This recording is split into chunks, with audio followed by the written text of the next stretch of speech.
I think our pallet's kind of dying. Welcome back to the Lost Cause Ranch. Tomorrow morning, Ted and I are hitting the road. It's been about 6 months since we've made a trip to purchase anything, and I'm starting to feel withdrawals. So as you can see, the sun is low in the sky. It is early in the morning. We are loaded up. We got Ted's trailer, Ted's truck, which means we're picking up a load of cool stuff. With the bigger trailer and Ted's truck, you obviously know it is going to be something interesting. We got about a 6-hour drive ahead of us to get there. We do have a quick pit stop to make. It's gonna be an interesting day. And we just got stop number 1 done. You never know what we get involved around here. You know, like a tow dolly on a trailer. Who knows? We're just gonna tow the crap out of some stuff here.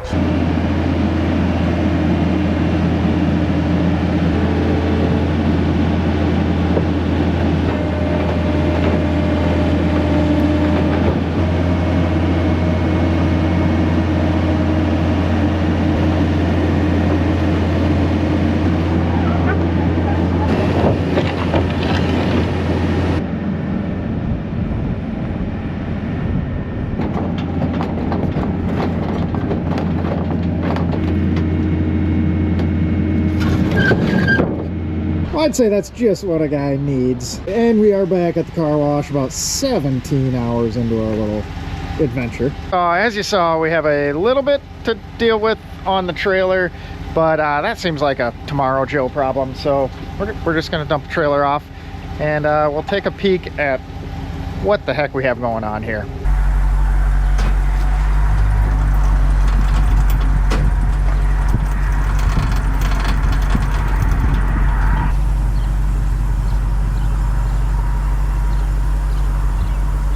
Now what we made the trip for is underneath the tarp, namely the part right in this area, but we'll unload that in a second. We need to get our Defender thing off. So it's easy for me to talk myself into more stuff the further you go. So when we go across the state of Iowa to pick something up, if we can grab a few other things along the way, that kind of makes it more worthwhile, right? Just don't know how we end up with so much stuff around here with that kind of thought process.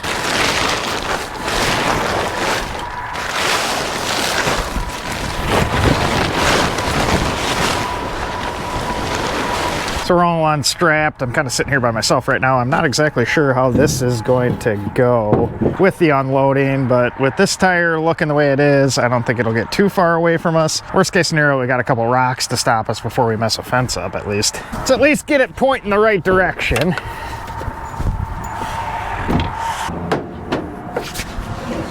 Keep moving our parking brake. We're gonna see if the parking brake itself works. All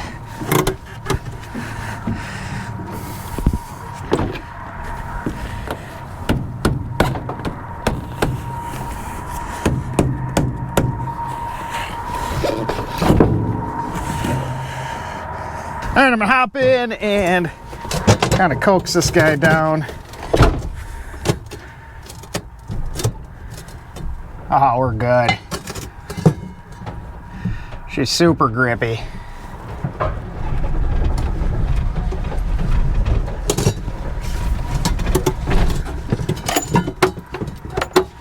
I don't even know why you guys were worried at all. Isn't it just freaking beautiful? She's a gem. But no, this thing is not destined for the road, but we do have enough stuff laying around that this can be useful. Mainly what we got going on under here. No, not the grill. We have a nice little 3.5 V8 that does run and drive. This was a running and driving Defender. It's just too far gone to be worthwhile for anyone to mess with. Top of a good little 3.5 V8, we have some cool Rover script valve covers. But this guy might look good somewhere else. But more on that later in the video. We'll yank the trailer around and get the real prize of the trip unloaded.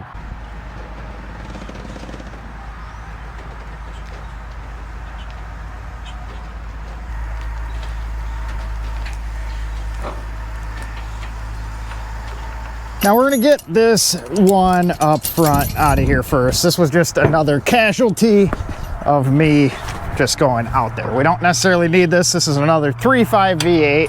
Probably not as in good a shape because this has been out in the elements, but we can put some of it to use somehow. What we were really after was behind this one. You know, we can probably just take it off the pallet, I suppose.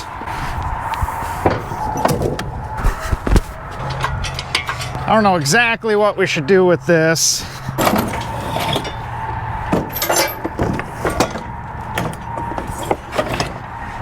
Man, I kind of buggered this up.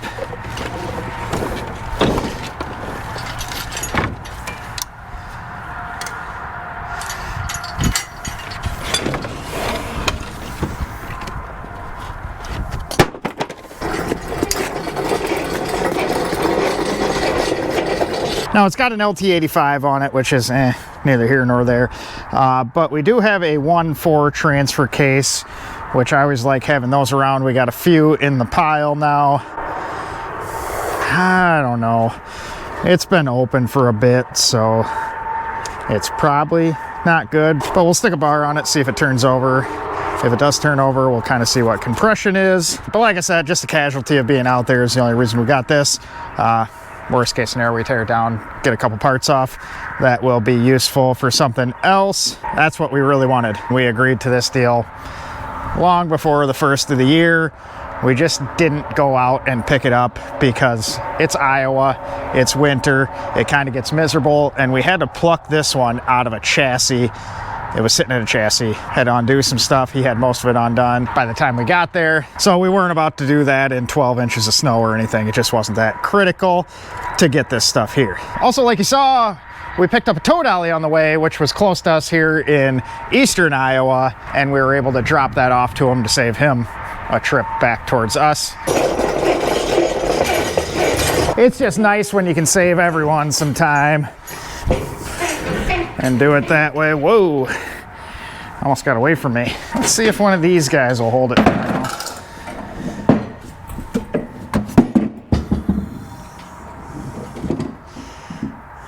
But you know, now that I have it sitting here and I'm bringing it into the shop, I just don't know if it was the most wise decision. We're plugged up, like I said, own worst enemy, but I just can't refuse a deal. The only good thing, I guess, is this one can go back outside if need be. It's not gonna hurt anything. It's been wet for years. What's another couple days? I think our pallet's kind of dying.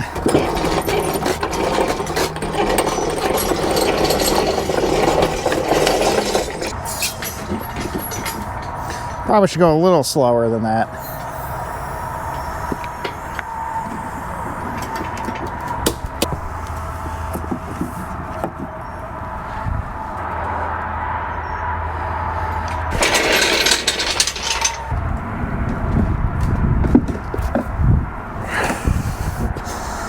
So Jamie's lucky that she gets to drive all my garbage that I drag home. Find yourself someone like that. And by drive, I mean be along for the ride behind the Range Rover.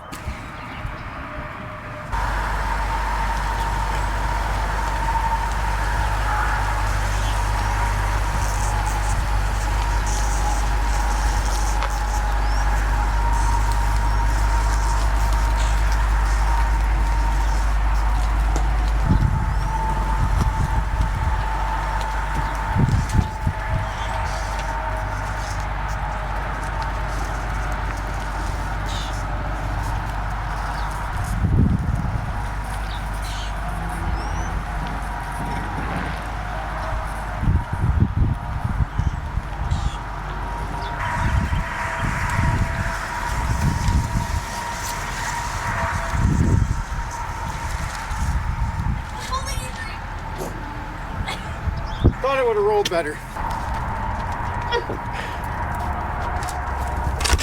Oh, we made it really far.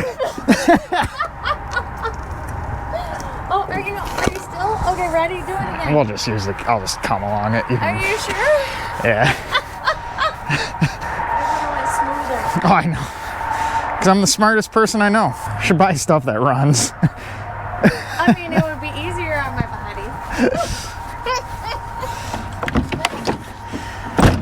You know, now that I think about it, as it's starting to rain, a guy probably should have just got the snatch block out and used the winch on the Eco Challenge. But You guys all know I like to struggle just a tiny bit. We're just forever character building around here at the Lost Cause Ranch. This actually isn't going that bad. It's crazy how much longer the 6x6 is than a 110 Defender. So we got that much overhang in the back and even more up front. Like I said, I probably should have just pulled the Eco around and snatch blocked that back, but really winning at decision making lately. Now that we got everything put away, let's talk about this guy. Familiar with the old Land Rovers? You know, this is a 200 TDI. That is a 4-cylinder turbo diesel. Turbo power. Well, more power than no turbo. These aren't exactly the biggest powerhouse in the world, but you may be asking, why exactly do we need one of these around? This little guy's been on the docket for quite some time. Like I said, we set this deal up well before the first of the year, and all you guys were giving me some crap about putting the 2 1/4 diesel back in the lightweight. You guys said it's way too underpowered to do anything, especially if we're gonna try and turn 35s eventually. Well, right here is the eventually. Our plan all along was to end up with a 200 TDI in the lightweight, and I think that will motivate it just fine. But being this guy was chopped up a ton of times throughout its life, it would have started with a Rover 4-cylinder, then it got a Rover V8, then when I purchased it, it had a Buick V6. We were using that 2 1/4 diesel as a template to get the mounts back to the factory location. So now we have a 4-cylinder Rover engine sitting in there, and then at any given time, whenever we want, we can just plop this one, which has like double the horsepower. And even better than that, we know this one is a runner. This came out of a running and driving vehicle that was able to do 80 miles an hour down the highway, or at least that's what I'm told. Even if it's close to that, I'm super happy.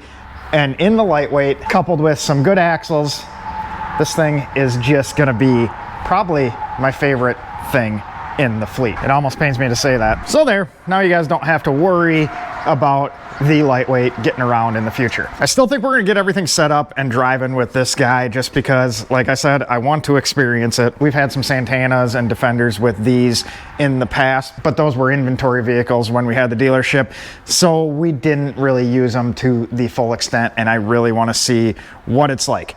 Is it as bad as everyone says?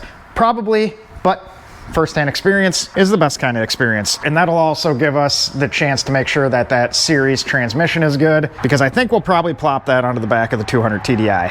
But man, I'm excited to have this in hand. And who knows, maybe I'll just decide on a whim to throw this in sometime soon. But I also said I'd talk about this 3.5 that's sitting in the parts truck. And my plan for that is to pair it with the X Mod. This is that 110 we picked up last fall. This is a pretty clean Defender, all things considered.